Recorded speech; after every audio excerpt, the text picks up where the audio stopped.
अस्सलाम वालेकुम। महंगाई रिकॉर्ड तोड़ रही है। महंगाई बहुत ज़्यादा है। आजकल आपको अगर आटा थोड़ा सा सस्ता मिल जाए या पेट्रोल थोड़ा सा सस्ता मिल जाए, बहुत ज़्यादा सस्ता नहीं है।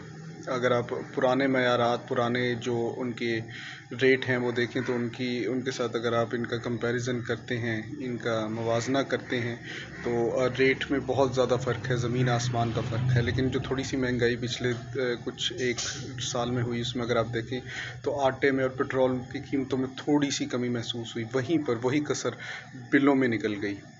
तो कहने का मकसद ये है कि महंगाई बहुत ज़्यादा है और इस महंगाई में आपको किसी एक नौकरी पर इन्हिसार नहीं करना चाहिए। आपको साथ में कोई ना कोई पार्ट टाइम काम करना चाहिए, 3-4 घंटे का।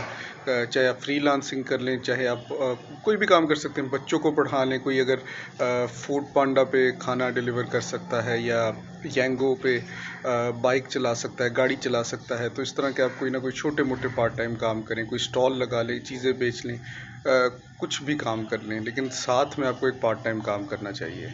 खाली एक ही नौकरी पर गुजारा आज के ज़माने में बहुत मुश्किल है।